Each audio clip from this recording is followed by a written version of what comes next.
You're back with another one. This time we got when you feel sad for the anime villain. And as you can see, Itachi right here they already got it. They already nailed it right on the head. This is by VinnyTube.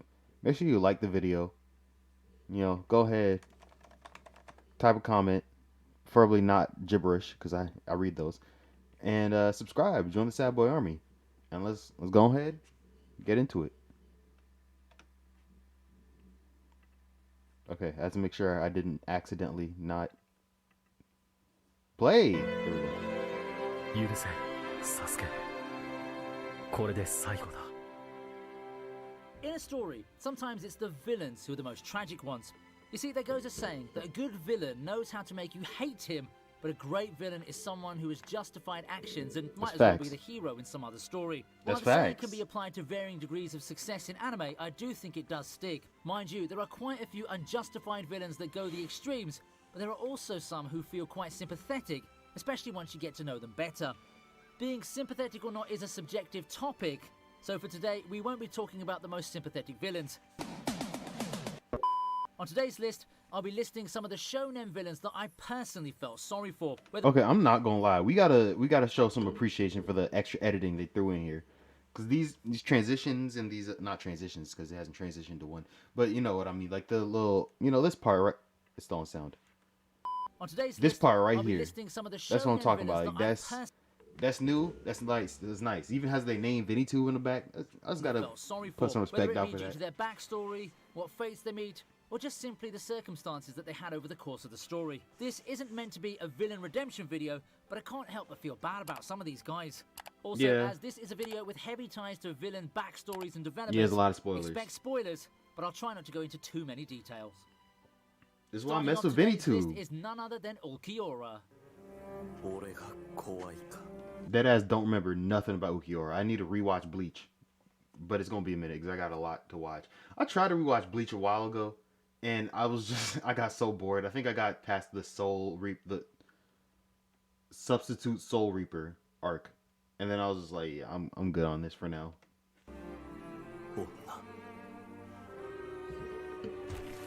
It was also because the chick I was talking to at the time was watching Bleach for the first time. A tragic villain to start things off. And I was trying to watch it with her. So Ulquiorra has one of my favorite character developments.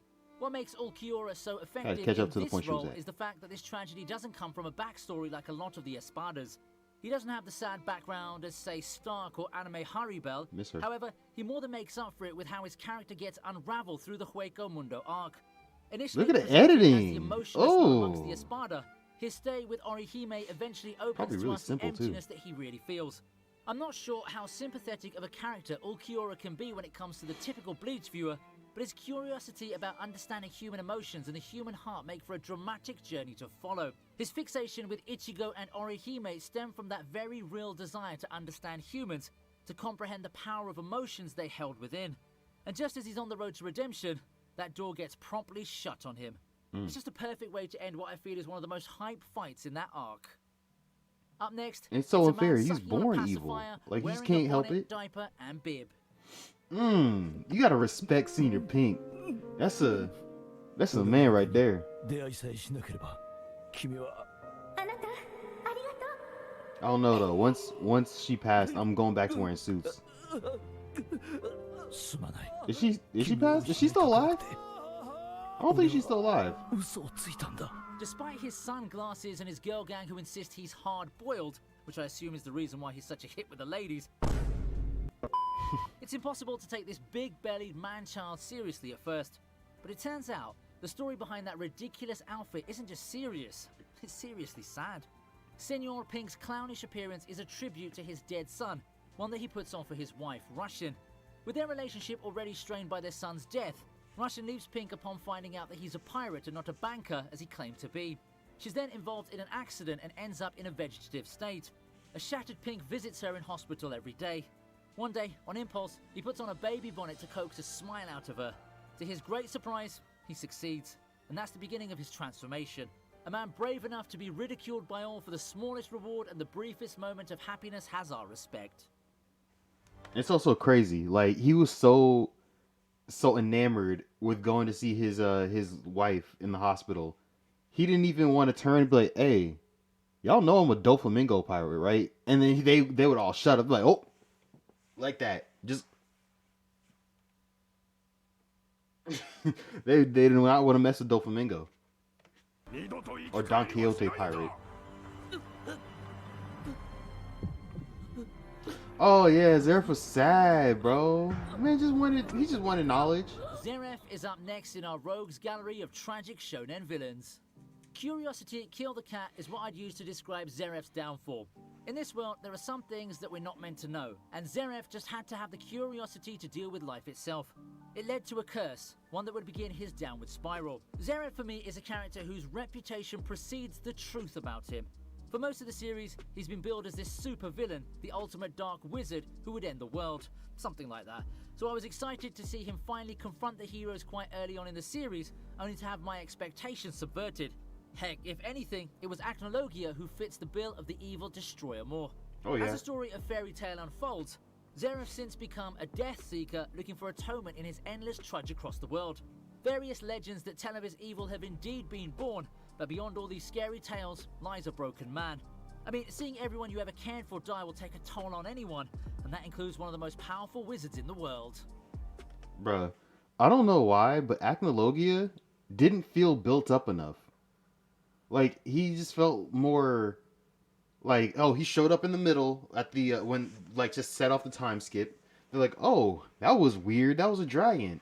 I guess they did set it up with Gildarts. Like he was foreshadowed. He was foreshadowed a lot because Gildarts fought him, and then he lost his leg, and I think like his arm or his ribs or something like that. He lost something other than just his leg. If it was his leg, I know he got fucked up by Gildarts. It was bad. It's been past 30 seconds. He got fucked up by Gildarts. That was bad. Not Gildarts, by Acnologia. But I don't know. Like if he showed up more often, I know he was so strong that he couldn't show up because they would all die. But like if he was, I don't know, more like tied in with the main, like Zeref was tied in with pretty much everything that happened in Fairy Tail. That's why Zeref being the final boss made sense. But then Acnologia showed up more evil than it did in Zeref, and it was not like one of those kind of like, oh yeah, we planned this together, like oh we did all this together or something like that, or like half the arcs were like people who were afraid of Acnologia or like doing something for Acnologia instead of all for Zeref. Because that's pretty much what it all ended up being. Was just most of his stuff. The main important things were like Zeref influenced. We move on from Battle Shonen to look at Isabella. I hope they don't talk about season 2 stuff. I mean, they have a right. I just hope they don't because I haven't watched What it lies yet. beyond that firm facade of a strong woman, one who hides a very sinister knowledge underneath her warm smile, as one of the best caretakers of the Gracefield house? Tragedy. Lots of it. Let's see. Isabella started out quite the optimist like a lot of them. One of the best mom candidates, she reached that goal with record-breaking feats. However, it's not without pain and suffering, and en route to claiming the title of being the youngest mother of them all, she's lost so much in her struggle to survive. Her new role does open her up to the whole demon farming system that's plagued these houses, but as if the tragedy of the system she's trapped in isn't enough, she gets privy to another gut-wrenching truth. One of the children she's raising up to be fed is none other than her own son. For most of the first season of The Promised Neverland, you see Isabella as the cold, unflinching wall that the children can't ever seem to overcome. A powerful adversary who's overcome everything thrown at her, even attempts at usurpation from a fellow colleague. But the end of it all shocks us with a twist that gives a completely new perspective to her character. The Promised Neverland Season 1 is truly one of the best anime had to offer in its year. Yeah, the fact that she was one of the... Yeah, I got it. Halftime break. If you've enjoyed what you've seen so far, a little with Meruem. Oh, Meruem, my heartstrings. Ooh. That shit hurt. That I hurt. think it's not an unpopular opinion that Meruem is one of the best shonen villains there is. He may not have the grandiose charisma of some of the most broken ones like Aizen or Madara, but in terms of character writing and development, he's just on par with the rest of Hunter x Hunter in terms of execution. No, dead ass. He went from being a soulless monster creature to finding love with Komagi, and then he's just like, bro, like I'm cool. Like I like humans. I'm not a monster. He didn't really like humans, but he's like, I'm not a monster. Like I got feelings, I got souls. Oh, I'm dead. You know, it kind of sucked, but I won't say that he he'd have been a benevolent single-handedly king. carried the Chimera and Targ, but he sure as hell played a crucial role in the arc being as awesome as it was. I'm not gonna lie, his battle with Netero is a thing of legend. There's a lot to say about Meruem that can become a character study altogether, like how he's such a great foil for Gon despite not interacting with him. Spoiler for a future video there maybe? But the moment that I'd love to... Yo! Gon never saw the king. Why did I not realize that? That's crazy. It's crazy how the king has this dumbass hat on his head at all times. You think he'd have a crown, but he has a dumbass turtle shell. Turtle shell got some couple of phallic objects glued to it. Focus on for the sake of this video is his moment of death. Don't lie, that final moment with Gomugi should have made you shed a tear at least. He came into the I ain't series by cried, but making an impact as I a was like, detestable damn. villain, but we eventually see those traces of cruelty crumble through these interactions with others over the course of an arc. By the time he dies, he's become one of the best characters in shonen anime. A very honourable one at that. Like Ulquiorra, he has his most touching moments right at death's doorstep, closing the doors on one of my favourite anime villains of all time. Next up is Itachi. だから Mm. 今度こそ本当のことをほんの少しだけ Itachi, it didn't really make me feel sad for him. It made me feel like, oh, he was a real one. It was like pretty much like salute kind of thing, you know, like good job, soldier kind of thing. Like I had to respect him more than feel sad for him because he chose this whole time. It was just like he kind of chose to go along with it. He could have deviated at any time, but he stayed true to protect his village. 俺のことをずっと許さなくていい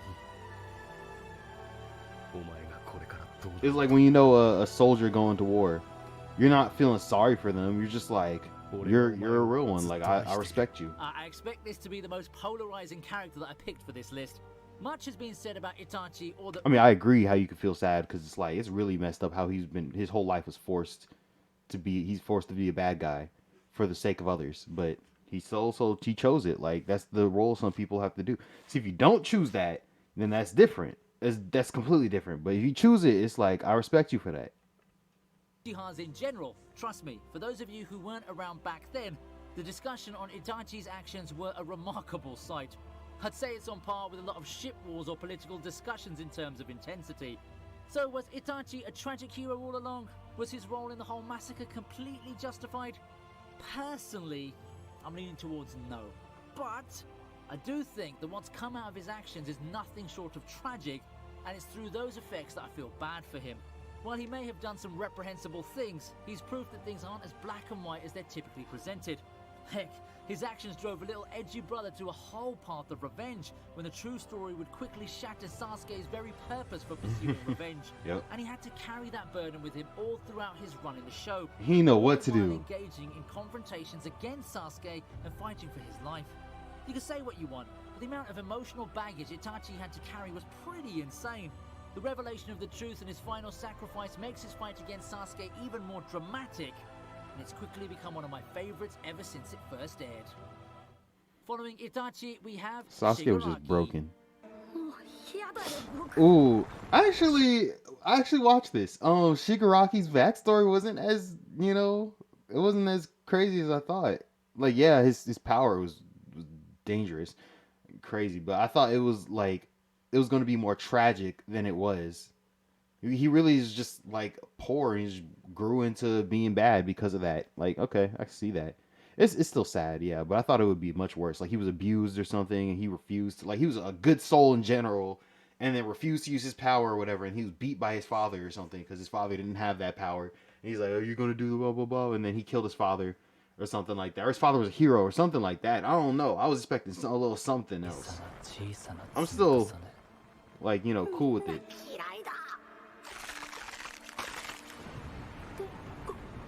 Now, this is a backstory that can really hurt people on a personal level. There's nothing more painful than having a father who just can't have it in him to support your dreams.